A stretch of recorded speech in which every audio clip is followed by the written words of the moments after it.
ഭക്ഷണത്തിൽ പുഴുവിനെ കണ്ടതോടെയാണ് വിദ്യാർത്ഥിനികൾ സമരവുമായി ഇറങ്ങിയത്. ഹോസ്റ്റൽ സെപ്റ്റിക് ടാങ്കും കിണറും തമ്മിൽ 10 മീറ്റർ പോലും ദൂരമില്ലെന്നും കോളേജ് പ്രിൻസിപ്പാളിനോട് പരാതിപ്പെട്ടിട്ടും നടപടിയുണ്ടായില്ലെന്നും വിദ്യാർത്ഥിനികൾ പറയുന്നു. വിദ്യാർത്ഥിനികളുടെ പ്രതികരണത്തിലേക്ക്. നമുക്ക് ഇപ്പൊ കഴിഞ്ഞ ആഴ്ച ഫുഡിന് ഒരു പഴുതാരേനെ കിട്ടി. നമ്മൾ അതിനു വേണ്ടിയിട്ട് നമുക്ക് അപ്രോച്ച് ചെയ്യാവുന്ന പോലെ വാർഡനെയും പ്രിൻസിപ്പലിനെയും എല്ലാം നമ്മൾ മാക്സിമം കയറി ഇറങ്ങി കണ്ടു. അവരുടെ അടുത്ത് നിന്ന് നമുക്ക് അതിന് ഒരു നടപടി ഉണ്ടായിട്ടില്ല. നമ്മൾ ഹെൽത്ത് ഇൻസ്പെക്ഷൻ വേണമെന്ന് ഡിമാൻഡ് ചെയ്തു. ഇതുവരെ ഹെൽത്ത് ഇൻസ്പെക്ഷൻ പോയിട്ട് അവിടെ ആരും ചെക്കിങ്ങിന് വന്നിട്ടില്ല. വിദ്യാർത്ഥികളുടെ ജീവന് പോലും ഭീഷണിയാവുന്ന ഇങ്ങനത്തെ ഒരു സിറ്റുവേഷൻ നടന്നിട്ട് അധികാരികൾ ഞങ്ങൾക്ക് വേണ്ട ഒരു കാര്യങ്ങളും ചെയ്തു തരുന്നില്ല.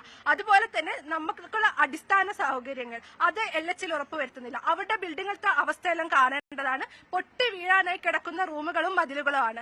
ഇതിനെല്ലാം നമ്മൾ ചോദിക്കുമ്പോൾ ഒരു ഹോസ്റ്റലിൽ അത് സാധാരണമാണെന്നുള്ള രീതിയിലാണ് അധികാരികൾ ഞങ്ങളോട് പ്രതികരിക്കുന്നത്. 5-7 വർഷമായിട്ട് പല യൂണിയൻ കയറി ഒരു പെർമനന്റ് ഇഷ്യൂവിന് വേണ്ടി കുറെ നാളായിട്ട് ചോദിക്കുന്നുണ്ട്.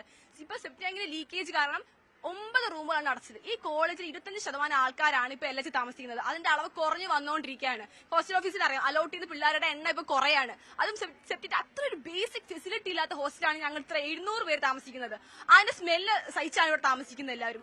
എത്ര ഹെൽത്ത് ഇഷ്യൂസ് ആണ് കുട്ടികൾക്ക് ഉണ്ടാകുന്നതെന്ന് അറിയോ? നമ്മുടെ സുരക്ഷിതത്തെ ചോദ്യം ചെയ്യുമ്പോൾ നമ്മളോട് പറയുന്നത് നിങ്ങൾക്ക് താല്പര്യമില്ലാത്തവര് LHന്ന് വിട്ടു പൊക്കോളൂ എന്നാ പറഞ്ഞത്. നമ്മൾ കഷ്ടപ്പെട്ട് പഠിച്ച മെറിറ്റിലാണ് നമ്മൾ ഇവിടെ കോളേജിൽ പഠിക്കുന്നത്. അപ്പൊ നമ്മളോട് വേണമെങ്കിൽ ഇവിടെ കഴിഞ്ഞാൽ മതി, അല്ലെങ്കിൽ ഇറങ്ങി പോകുമെന്നാണ് പ്രിൻസിപ്പൽ അല്ലെങ്കിൽ അധികാരികളുടെ മറുപടി. അപ്പൊ നമുക്കൊരു പ്രശ്നം വരുമ്പോൾ നമുക്ക് ആദ്യം അപ്രോച്ച് ചെയ്യാൻ പറ്റുന്ന പ്രിൻസിപ്പളിന്റെ. അപ്പൊ പ്രിൻസിപ്പളിന്റെ റെസ്പോൺസ് ഇങ്ങനെയാണെങ്കിൽ നമ്മൾ എന്ത് ചെയ്യും? നമ്മൾ വേറെ ആരെയാണ് ഡിപ്പെൻഡ് ചെയ്യുന്നത്? ഇവിടെ ഒരു കുട്ടി മരിച്ചാൽ ഇതെല്ലാം ശരിയാക്കും എന്നുള്ള കാര്യങ്ങൾ നമ്മൾ അന്വേഷിച്ചിട്ടുണ്ടായിരുന്നു. അപ്പൊ പോലും നമുക്ക് മേലധികാരികളിൽ നിന്ന് കിട്ടിയ മറുപടി എന്താന്ന് വെച്ചാല് മരിച്ചാൽ പോലും ഇതൊക്കെ അടച്ചു പൂട്ടത്തേ ഉള്ളൂ, അല്ലാതെ വേറെ ഒരു കാര്യങ്ങൾക്കും ഇത് നടക്കാൻ പോകുന്നില്ല എന്നുള്ള മറുപടിയാണ് ഉണ്ടായത്. ന്യായമായ സമരമാണ് വിദ്യാർത്ഥിനികൾ നടത്തുന്നത്. തിരുവനന്തപുരം കോളേജ് ഓഫ് എഞ്ചിനീയറിംഗിൽ, സംസ്ഥാനത്തെ ഏറ്റവും മികച്ച എഞ്ചിനീയറിംഗ് കോളേജായ കോളേജ് ഓഫ് എഞ്ചിനീയറിംഗിലെ വിദ്യാർത്ഥിനികൾക്കാണ് ഈ ദുരവസ്ഥ. ലേഡീസ് ഹോസ്റ്റലിൽ ഭക്ഷണത്തിൽ പുഴു. വൃത്തിഹീനമായ സാഹചര്യത്തിലാണ് ഇവിടെ ലേഡീസ് ഹോസ്റ്റൽ പ്രവർത്തിക്കുന്നത്. വിദ്യാർത്ഥിനികൾ സമരരംഗത്ത് ഇറങ്ങിയിരിക്കുകയാണ്. വേണമെങ്കിൽ പഠിച്ചാൽ മതി എന്നാണ് അധികൃതർ പറയുന്നത്. കീമിൽ ഏറ്റവും ഉയർന്ന റാങ്ക് നേടുന്ന കുട്ടികൾക്കാണ് college of engineering Trivandrum admission കിട്ടുന്നത്. അവിടെയാണ് വിദ്യാർത്ഥിനികൾക്ക് ഈ ദുരവസ്ഥ. പൊളിഞ്ഞു വീഴാറായ കെട്ടിടം, സെപ്റ്റിക് ടാങ്കിന് തൊട്ടടുത്തുള്ള കോളേജ് ഭക്ഷണശാല, ഇതൊക്കെയാണ് അവിടെ ഉള്ളത്. വി അരുൺ ചേരുകയാണ് വിവരങ്ങളുമായി. അരുൺ, ന്യായമായ സമരത്തിലാണല്ലോ ലേഡീസ് ഹോസ്റ്റലിലെ വിദ്യാർത്ഥിനികൾ. അധികൃതർ ഇപ്പോഴും പറയുന്നത് വേണമെങ്കിൽ പഠിച്ചാൽ മതിയെന്നാണല്ലോ. വിദ്യാർത്ഥികളുടെ പ്രതിഷേധത്തിൽ സഹികെട്ടാണ് പ്രതിഷേധമെന്ന് അവരുടെ വാക്കുകൾ കേൾക്കുമ്പോൾ മനസ്സിലാകും. അത്രയധികം സഹിച്ചു, ഇനി ഇതിൽ മുന്നോട്ട് പോകാനാകാത്ത സാഹചര്യത്തിൽ വിദ്യാർത്ഥികൾ പ്രതിഷേധവുമായി എത്തുകയാണ്. പ്രിൻസിപ്പലിൻ്റെ ഓഫീസ് ഉപരോധിക്കുകയാണ് വിദ്യാർത്ഥികൾ. ഏതാണ്ട് 1 മണിക്കൂറിലേറെയായി പ്രിൻസിപ്പലിൻ്റെ ഓഫീസ് ഉപരോധിക്കുകയാണ്.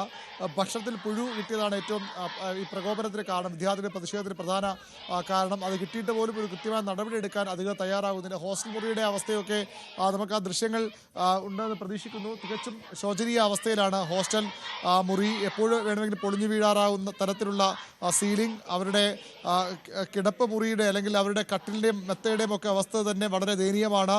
തീർത്തും പായൽ പിടിച്ച ബാത്റൂമിൻ്റെ ദൃശ്യങ്ങളും അവിടെ നിന്ന് നമുക്ക് കാണാൻ കഴിയുന്നുണ്ട്.